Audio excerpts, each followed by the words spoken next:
Hello everybody! It is the most splendid day here, and I would like to wish all of you lovely mothers out there, it's Mother's Day in certain parts of the world, so happy Mother's Day to you. And today I want to look at planting flowers in pots. Not all of us have ground to plant and to garden in, and pots are actually a wonderful way. They give you loads of creative opportunities to garden. This is the entrance to my front door. These are the steps that lead up to my front door. And I love being greeted by a huge mass of flowers. There's a wonderful expression by Ralph Waldo Emerson that the earth laughs in flowers. And why not have this laughter greet you when you come home, I say. So I would like to take you on a little tour of what's been planted so far in my pots. I'd like to show you this beautiful white flower, which is just wonderful in pots. It's called alyssum. And it self-seeds like crazy. In fact, all the alyssum that you see here on these steps have self-seeded from plants last year. They've even self-seeded, look here, they've even self-seeded on the steps. Isn't that awesome? And another plant that is great, just like the alyssum, is this erigeron. It's a beautiful little daisy, and that self-seeds as well and grows all over the place. Now, it's really an opportunity to get creative planting in pots. And for me, I love to have deep, rich colors, and petunias are a real favorite for me. This is an annual, and they come in lovely, rich, deep colors.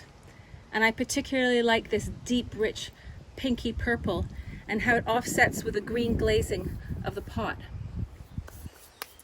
And then over here, well, this is the last of the tulips. I had lots of tulips in my pots on these steps earlier this year, but now they're gone. So I've moved those pots. That's the great thing about pots, is that you can move them. And then down here, these daisies actually, I think they self-seeded. They just popped up one day and I've let them grow and they're just coming into flower now.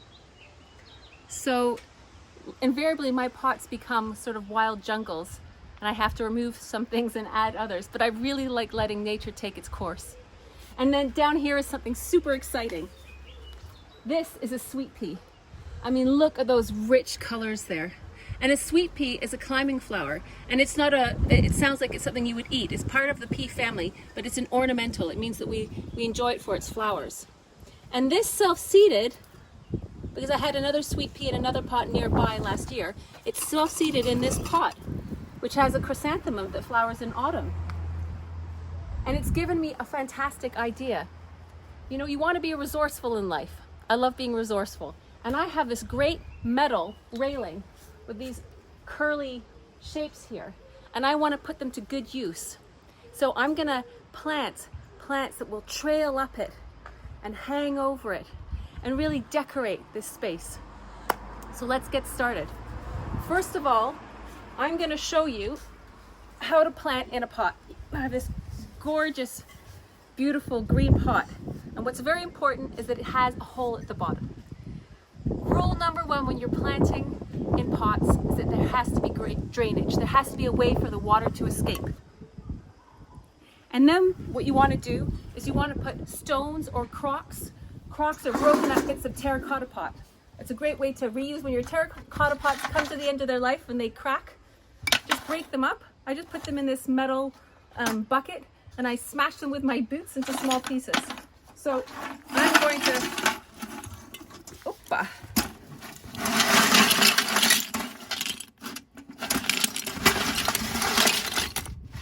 I'm going to use those, and you could either use, I'm using these crocks, but you could also use some stones, and living at the foot of a mountain I have no shortage of small stones in my soil in my garden. So that's first of all for drainage. It's so that your roots don't sit in water. You put that at the bottom of your pot, all right? That's step number one. Now we're going to put some soil in, and what do you use for soil? I wouldn't use soil from your garden. I would get some soil from your local garden center.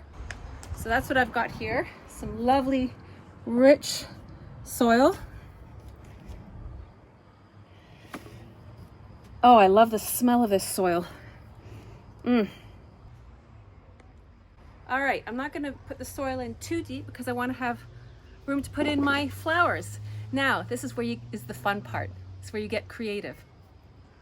and I have some ideas of what I'm going to plant today. Because this pot is going to be sitting at the top of my stairs, I want to have a little bit of height to what's inside. So I have grown from seed some zinnia flowers, and zinnias are part of the daisy family. They're closely related to sunflowers. So out that comes. Put some of those in the middle. And I planted these back in March. Apparently zinnias don't like being replanted too much. So hopefully they'll be okay with this. There you go. So I've got a triumvirate of zinnias in the middle. Now I want to have something on the sides, and it's nice to have flowers that spill over the borders. So I've got some great mini petunias. Oop. And I've soaked these in water for a good half hour before planting them. All right, so those are going to spill over the edge.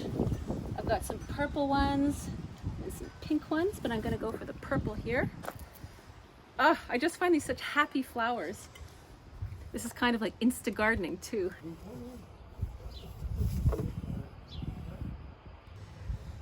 All right, and these blue flowers that I'm putting in now, these are called lobelia.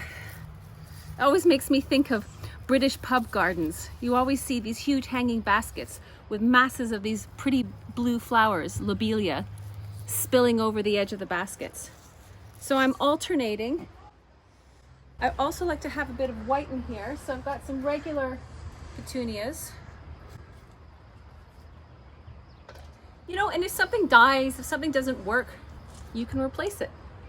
These are all annual flowers. So annual flowers, unlike perennial flowers, are flowers that will only survive the season. As soon as there's a frost, they will cop it. They will die. No.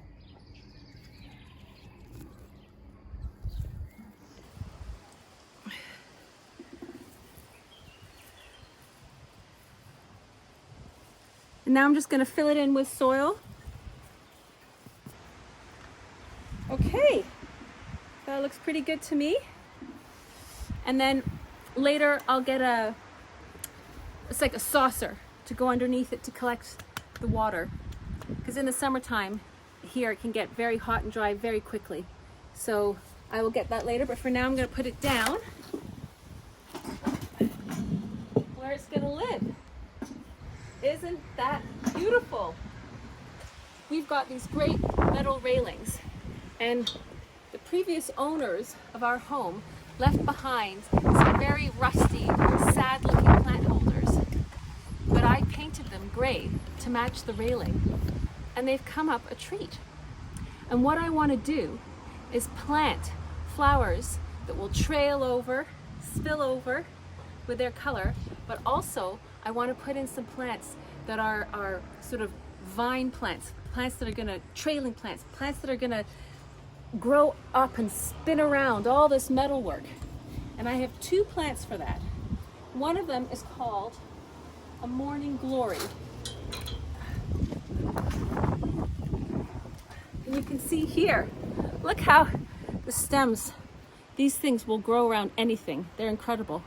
They're actually related to the columbine weed, which is a serious menace in our gardens. But these are not a menace at all. They create these beautiful deep blue flowers. Here, there's a little space here at the back. So what I'm going to do, take that pot, make a little space,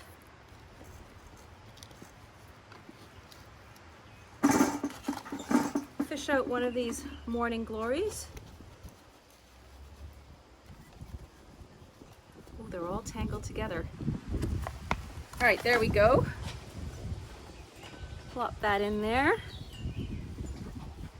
Oh, there's a new little succulent growing there. Excellent.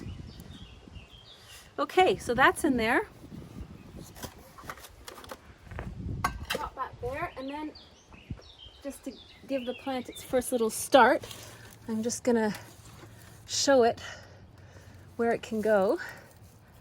There we go. And that is gonna twist its way up the railing there.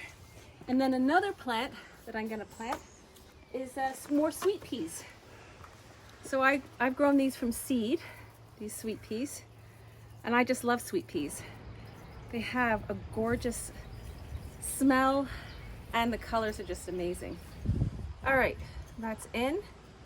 And then I'm also gonna have this sweet pea share its home with one of these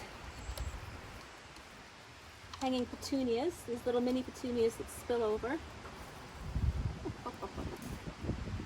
we go.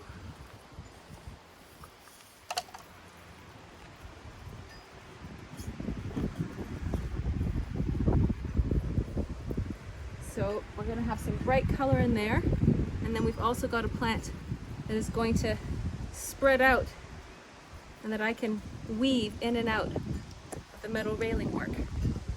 All right, and we'll pop that in the side here. There we go.